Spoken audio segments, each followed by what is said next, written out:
ओम नमः शिवाय। ओम नमः शिवाय। अगर आपकी कोई मन्नत पूरी न हो रही हो या फिर तमाम प्रयासों के बावजूद आपको करियर में सफलता न मिल रही हो या व्यक्तिगत जीवन में परेशानी चल रही हो, मसलन कोई भी दिक्कत हो, तो परेशान होने की बजाय अब की सोमवार का व्रत करके यहाँ बताई गई व्रत कथा का पाठ करें। मान्यता है कि सोमवार के दिन अगर व्रत रखकर इस कथा का पाठ किया जाए तो जातकों की मनचाही मुराद पूरी हो जाती है। सोमवार व्रत कथा। एक साहूकार था जो भगवान शिव का अनन्य भक्त था। उसके पास धन धान्य किसी भी चीज़ की कमी नहीं थी, लेकिन उसकी कोई संतान नहीं थी और वह इसी कामना को लेकर रोज शिव जी के मंदिर जाकर दीपक जलाता था। उसके इस भक्तिभाव को देखकर एक दिन माता पार्वती ने शिव जी से कहा कि हे प्रभु, यह साहूकार आपका अनन्य भक्त है, इसको किसी बात का कष्ट है तो आपको उसे अवश्य दूर करना चाहिए। शिव जी बोले कि हे पार्वती, इस साहूकार के पास पुत्र नहीं है, यह इसी से दुखी रहता है। हेलो दोस्तों, भोले बाबा आपकी सभी मनोकामनाएं पूर्ण करेंगे। प्लीज़ आप मेरे चैनल को सब्सक्राइब कर लीजिएगा। माता पार्वती कहती है कि हे ईश्वर, कृपया करके इसे पुत्र का वरदान दे दीजिए। तब भोलेनाथ ने कहा कि हे पार्वती, साहूकार के भाग्य में पुत्र का योग नहीं है। ऐसे में अगर मैं इसे पुत्र प्राप्ति का वरदान मिल गया तो यह केवल 12 वर्ष की आयु तक ही जीवित रहेगा। यह सुनने के बाद भी माता पार्वती ने कहा कि हे प्रभु, आपको इस साहूकार को पुत्र का वर देना ही होगा, अन्यथा भगत क्यों आपकी सेवा पूजन करेंगे। माता के बार बार कहने से भोलेनाथ ने साहूकार को पुत्र का वरदान दिया, लेकिन यह भी कहा कि यह केवल 12 वर्ष तक ही जीवित रहेगा। साहूकार यह सारी बातें सुन रहा था। उसे न तो खुशी हुई न ही दुख हुआ। वह पहले की तरह भोलेनाथ को पूजा अर्चना करता रहा और उधर सेठानी गर्भवती हुई और 9वें महीने उसे सुंदर से बालक की प्राप्ति हुई। परिवार में खूब हर्षोल्लास मनाया गया, लेकिन साहूकार पहले की ही तरह रहा और उसने बालक की 12 वर्ष की आयु का जिक्र किसी से नहीं किया।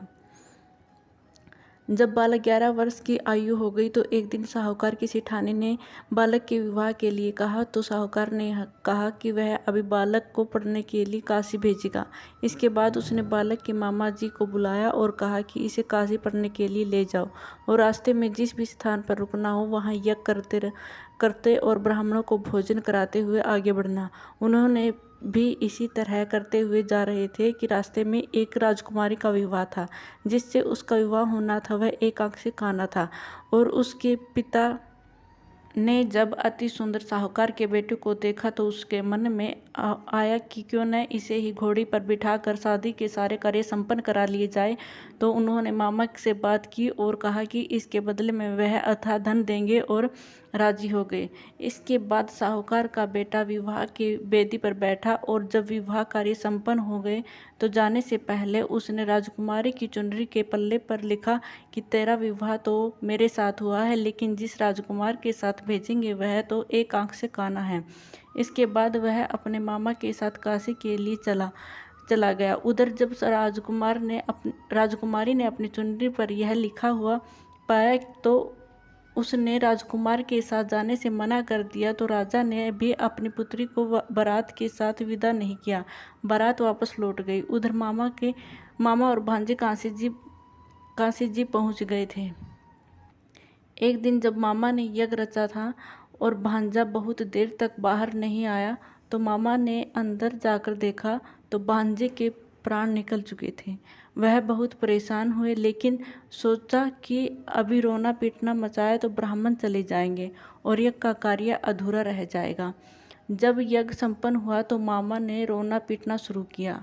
उसी समय शिव पार्वती उधर से जा रहे थे तो माता पार्वती ने शिव जी से पूछा कि हे प्रभु, ये कौन रो रहा है। तभी उन्होंने पता चलता है कि यह तो भोलेनाथ के आशीर्वाद से जन्मा साहूकार का पुत्र है। तब माता पार्वती कहती है कि हे स्वामी, इसे जीवित कर दे, अन्यथा यह रोते रोते इसके माता पिता के प्राण निकल जाएंगे। तब भोलेनाथ ने कहा कि हे पार्वती, इसकी आयु इतनी ही थी सो वह भोग चुका। लेकिन माँ के बार बार आग्रह करने पर भोलेनाथ ने उसे जीवित कर दिया। लड़का ओम नमः शिवाय करते हुए जी उठा और मामा भांजे दोनों ने ईश्वर को धन्यवाद दिया और अपनी नगरी की ओर लौटे। रास्ते में वही नगर पड़ा और राजकुमारी ने उन्हें पहचान लिया। तब राजा ने राजकुमारी का साहूकार के बेटे के साथ बहुत सारे धन धान्य के साथ विदा किया। उधर साहूकार और उसकी पत्नी छत पर बैठे थे। उन्होंने यह प्रण रखा था कि यदि उसका पुत्र सुकुशल न लौटा तो वह छत से कूदकर अपने प्राण त्याग देंगे। तभी लड़के के मामा ने आकर साहूकार के बेटे और बहू के आने का समाचार सुनाया, लेकिन वे नहीं माने तो मामा ने शपथ पूर्वक कहा कि तब तो दोनों को विश्वास हो गया और दोनों ने अपने बेटे बहू का स्वागत किया। और उसी रात साहूकार को सपने में शिवजी ने दर्शन दिए और कहा कि तुम्हारे पूजन से मैं प्रसन्न हुआ। इसी प्रकार जो भी व्यक्ति इस कथा को पढ़ेगा और सुनेगा उसके समस्त दुख दूर हो जाएंगे, सभी मनोकामना की पूर्ति होगी। जय शिव शंकर भगवान की जय। जय माता दी।